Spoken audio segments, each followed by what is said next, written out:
I felt the urge to talk about vulnerability because I made a list of things I want to talk about, and vulnerability was the first thing on my list. Something that's been a huge theme of my life. I used to be a very shy person growing up. I was very quiet, and I think that was partly due to the environment I grew up in, which I won't get into too much detail about, but basically because of, the culture. I'm Vietnamese, I think. I think maybe Asian people in general, it's more difficult for us to express how we feel. It's more of a taboo thing to talk about our emotions and what's inside and our thoughts and feelings and stuff for whatever reason. And I kind of grew up in that environment where talking about your emotions and how you feel wasn't really fostered. Not to blame anyone, it's just like how my parents grew up, I suppose, just the type of environment. And so I think that partially had to do with it. Now that I'm thinking of it, my sister is so outgoing and stuff, so maybe it's not. I don't know, maybe it's just me. So I grew up shy. Barely talked in class. I was always really afraid, very afraid to get up in front of people to present. Had so much anxiety surrounding that. In high school, it was the same thing. Never participated in class. I freaking hated being called on. It's the worst experience ever. I just turned really hot and red, and my heart started beating. So, in college as well, if you guys knew me in college, you'd know that if you were in my class, you probably. It's just funny because I would see people outside of college or after college, you'd be like, oh, I had this class with you freshman year or sophomore year, and they'd be like, oh, I don't remember you, sorry. It's kind of embarrassing, but that's like how quiet I was. I was just the most forgettable thing. I was just, no one remembered me because I was just so quiet in class. I just never participated, mainly because I was afraid of what people would think of me. I was afraid of saying the wrong thing or saying some controversial thing that people would judge me on, and just generally afraid of stuttering, afraid of embarrassing myself. It's probably funny or surprising if you knew me growing up, or if you knew me in high school and college, just seeing me kind of just being silly on Instagram or something. But there's this part of me that's freaking whack. It's wacko. Anyway, there's this whole part of me that was just never expressed, so except when I was in my room alone or something. And I think it was just like the past year where I really worked on integrating who I am, alone, being alone, and who I am internally, and integrating that with my external self, so expressing myself more and just being more generally okay with who I am. And actually the past 2 years probably. I just got really fed up with being in my own head all the time and just being anxious. And so I think exercise actually was the main thing that helped me get out of my social anxiety, because exercise forces you to be in the present moment. It forces you to be in your body, so you just stop thinking when you're exercising. When you're doing something physically exerting and uncomfortable, you just stop thinking. Basically, I was in my head, just thinking, overthinking, worry after worry, thought after thought. And when I started going to the gym, I just felt so much more confident, generally, just to express myself. And after a really good workout, I would just be a lot more fearless in terms of social interaction, so I'd just be more myself, I guess, rambunctious and expressive after physically exerting myself. And I started implementing cold showers in my routine, which puts you in a whole other level of high. And after you go through that much discomfort of like exercise, like physical discomfort, exercise, and cold shower, you're everything is just a breeze after just physically torturing yourself for a while.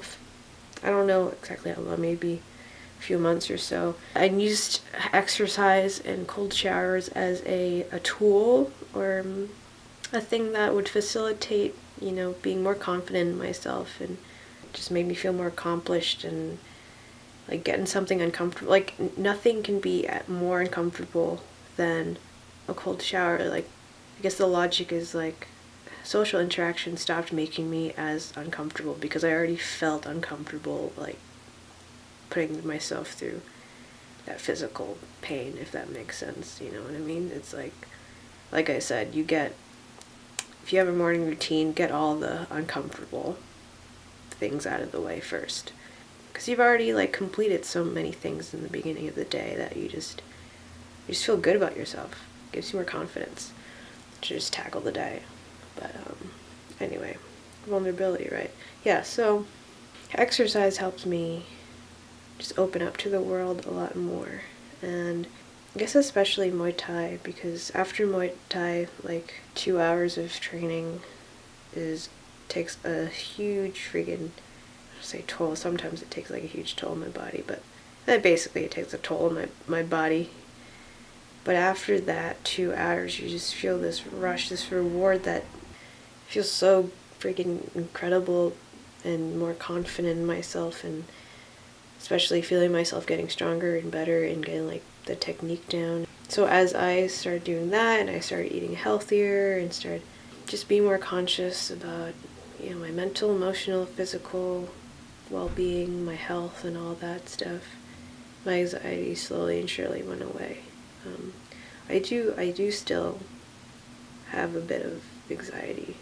PTSD is kind of a extreme word, but basically when I hear like people coming up the stairs or something, or like a door slamming in the distance, not in the distance, but like coming from in the house or something, I'd physically crouch because of some things that's happened in the past, just like loud noises in general. Yeah, so I'd still have like a bit of social anxiety just in my body, just feeling it in my body, but I'm becoming more conscious of, how the way I react to those triggers, I guess, and just reminding myself that like nothing is actually threatening me right now, threatening my life, so everything's fine, everything's okay. So back on the topic of vulnerability. Why talk about vulnerability? I think being vulnerable is a state that is important to be in, for one thing, and just openness in general. I think we just need to be more open, because I feel like a lot of people feel like they're going through things alone. Like I felt that a lot too, but just opening up to a friend, or opening up, just expressing that part of yourself that's like inside, it's like it helps. It's like it's essential. You gotta let it out, or it starts manifesting in like pain or tension in your body. That's what I believe. After all, it's just like pent up emotion, a lot of like bodily issues and bodily tensions and pain, strains and stuff. So we just gotta release all that in whatever way or form that's, I guess, I would say most comfortable. Yeah, I guess most comfortable, talk about it, paint it, write it down, scream it into a pillow, dance it out. Literally infinite forms of expression, and I think we just go about our day-to-day lives, going to work and kind of shutting off this essential part of ourselves that just yearns to just come out in some way, And I definitely felt that for most of my life, that there's something inside me that I couldn't really explain or let out, because I didn't want to feel misunderstood. I I just felt like really alone in my thoughts and my emotions all the time. But once I started expressing myself more, I realized that, where a lot of people are actually going through like the same things as me, and we're not as alone. I'm not as alone as I thought I was. Just being vulnerable and letting it out is just so important. I know it's uncomfortable because you're in a vulnerable state. You can be laughed at, scoffed at, scowled at, and it took me some time to get to this point of sharing my thoughts and feelings, but there's something inside me that urged me in this direction. And I also realized that the more open and honest I am with people around me, the more open and honest they are with me. And I think that's what we need. That's more of what we need in the world, openness and honesty, and realizing that we're connected at a very deep level. We are connected, and we do share the same, emotions and a lot of similar traumas, and just letting it out, just expressing yourself just feels so freeing. Okay, that's the word. Freeing. Vulnerability is freedom. Vulnerability is freedom. Because for once, I'm not thinking necessarily about how I come off, or if people will like me if I say this and that. I'm just expressing, and I think people just need to express who they are instead of pent it up, or at least find some mode of expression. And you just feel happier and better when you're releasing all this stuff. You just feel lighter. Yeah, right now, I feel a certain high when I talk about these things, or when I express myself. I feel a certain high when I'm painting. I feel a certain high when I'm doing Muay Thai, I'm playing the piano or the guitar or singing. When I'm just in the flow state, when I'm just not thinking about anything else and I'm just expressing, that's the state we gotta be in. Sharing how we actually feel to the world. And I know it's a scary thing. When I put out my first song that I wrote on the guitar, it was so scary. I remember just being like, oh, what will people think? Is my voice good enough? Is this and that? But I just did it anyway, because at that point in my life, that was maybe a year ago, I was like, you know what, I'm gonna stop tiptoeing around the things I'm afraid of and just go straight towards it, because the only way out of fear is through it. Someone said that, I forget who, but it's one of my favorite quotes ever. It's perfect. The only way out of fear is through it. You can't avoid it all of your life. You can't tiptoe around it. You can't, because as long as you're avoiding it, it's always going to be there. You just gotta confront it and face it and look at it in the eye and be like, and just go through it. And once you go through it, you realize that it wasn't real to begin with. It wasn't. The scariest moments of facing your fears or going through that are the moments beforehand. I remember one of the life-changing moments I had was maybe a year or two ago. I went to Maine and I went kayaking with a friend, or a few of my friends, and at the end of it, we were just kind of standing by the river, and off in the distance I see this bridge, maybe 3 stories high, 3 or 4 stories, I forget. But basically, people were jumping off of this bridge. Looks like they were having a good time, and one of my fears is heights. I freaking hate heights. I think that's a pretty common fear to have, falling and heights and stuff. And I look at the people jumping off the bridge, and I'm like, that looks pretty scary. I don't know if I want to do that. But something within me was like, go towards the bridge. So I walked towards the bridge slowly, not knowing whether or not I was going to jump off of it, but I was walking towards it nonetheless. finally get to the part where people are jumping off the ledge, and I look down and it's a lot freaking higher than I expected. And for maybe 5-10 minutes, I kind of just stood there looking down at the water, like afraid, kind of wondering if I should jump off the bridge. But the bigger part of me was like, when are you going to get this opportunity again? You don't know when you're going to get this opportunity again. So it took some time and some encouragement from my friends, or pressure, peer pressure, I'd say. Some of them didn't even jump off of it. But eventually I was like, okay, I'll do it.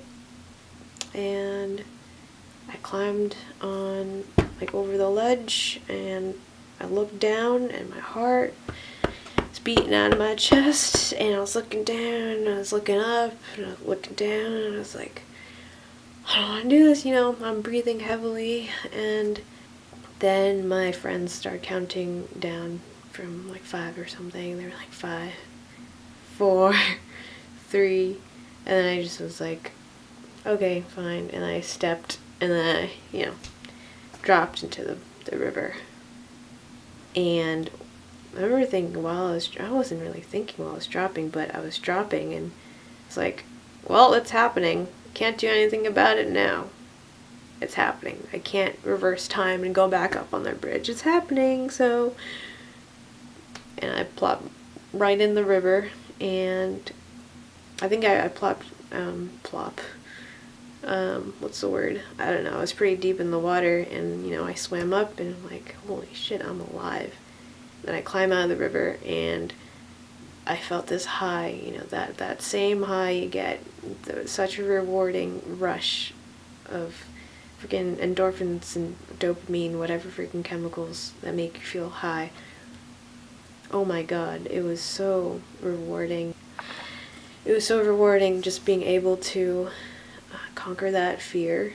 Like, the main lesson of that is, like, the scariest moments are always the moments beforehand, when your mind projects all of these things that could happen to you. Or maybe what if I die, or what if I get hurt, or what if I drown, or what if I slam my head against a rock, or your mind's gonna go apeshit with all of these fears that are just illusions, though. They're all in the mind. They're not actually happening, And, perhaps something could happen, but life's too damn short.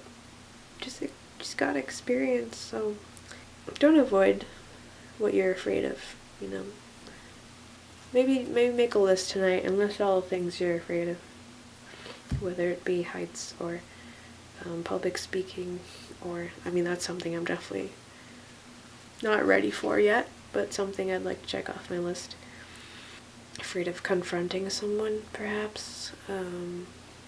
What are you afraid of? And maybe ask yourself why. And so I think, I want to make a point in my life to, instead of avoiding what I'm afraid of, just go straight through it and confront it, face it. It's the only way to grow. And, if you know me, I'm obsessed with growth. I'm obsessed with self-improvement, self-development, and just being a better person, being the best version of yourself. Because, if everyone can have little, accomplishments in their lives every day, and get better at what they love to do, or get just better in general at, adapting better habits and stuff, just little by little every day. If we all did this collectively, we would see a better tomorrow, better future, guaranteed. If we all just worked on ourselves internally. Like, change does not happen externally. If we can try to change the law, we can try to point fingers and be like, this person needs to do that, or this law needs to change in order to suit my, idea of a perfect society, or whatever. I'm sorry, but that shit don't work. Change comes from within. Change starts from within. Our external reality is just a reflection of our internal state. Things don't have meaning until we project our meaning onto things. We say things are good or bad based on our perception, when everything is, if you really think about it, just like kind of meaningless. It's kind of blank slate. And if you want to grow and expand, learn more about yourself, learn more about the world, learn more, just have a richer life, you gotta grow. You gotta get out of your comfort zone. Your comfort is stagnation, and it's tough, but if you want to live a fulfilling life, your life is yours. At the end of the day, your life is yours. Do whatever you want, and whatever makes you happy, I guess, yeah. Whatever makes you happy. I'm not going to try to push my growth agenda on anyone, but that's what, getting over a lot of my fears. I still have some fears. I still have some confidence issues, insecurities. I still have certain things I'm afraid of expressing for whatever reason. But, first step is doing it. First step for me for making these videos is just turning on my camera and talking. It was weird at first. It was kind of uncomfortable, but this is the third video I think I've made, and I'm already getting pretty used to it and pretty comfortable with it. And at the end of the day, you just gotta be yourself. If you be yourself, if you be your authentic self, if you speak, your truth, the things that are going on in your mind, your emotions, how you feel, for one thing, it's better for you physically, emotionally, mentally, to let it out. Two, it's better for everyone else around you. If you are yourself and you embody that truth of yourself, then you automatically help yourself and you help everyone around you. And for real, that's a fact. Because the more I stepped into myself, the more comfortable I was with myself, the more comfortable people were with me. Because everyone is a reflection of you in some way, and everyone will treat you pretty much based on how you treat yourself and how you see yourself. If you love yourself, then people are going to love you. With probably some exceptions, but whatever. It's be nice to yourself, and at the end of the day, we have so much potential, each and every one of us. If you're remotely interested in a subject, say pottery or sculpting or gardening or a certain martial art, why don't you just go into it, look into it a little bit, do some research on that, maybe take a class on that, or just start somewhere with that. Wherever you have a remote interest is wherever you have infinite potential in that direction. So just keep your options open, just be open to anything. Just start somewhere with it. Something obviously you love and enjoy and you're passionate about, just do it. Can keep doing it consistently every day. Doesn't have to be that much, 5, 10, 20 minutes a day. I know we're busy lives, we have no time to do things. Meanwhile, you're scrolling through Instagram. Oh, no time. Anyway, basically, yeah. So be vulnerable, even though it's scary. It's scary, but it's freeing. That's what it is. When you tackle your fears, when you go through your fears, you face your fears, you are free. Because now you're no longer trying to avoid something, trying to, make yourself small and kind of avoid all these fears that are around you, these fears that your mind's made up. Gotta confront them, and you tackle them one by one, one fear at a time. You have more room to grow and expand and breathe and just be and live the most expansive life and beautiful and enriching life as possible. And I obviously have a lot of work to do. I have a lot of work to do, but at least, I am where I'm at, and I'm okay with that. And get over your damn freaking fears by going through them. It's the only way to do it, okay? if you want to grow, if you want to live an enriching, beautiful, rewarding ass life, you know, if you want to go through that hero's journey that we're all supposed to take, but that like rarely anyone does, because you know they're afraid, and then they're out there on their deathbed being all like regrettable and like I wish I could have done this and could have done that and could have followed my dreams, you know. Okay, I digress. I guess that was Dalena Diaries number 3. Wasn't really planning on doing this, but I guess, yeah.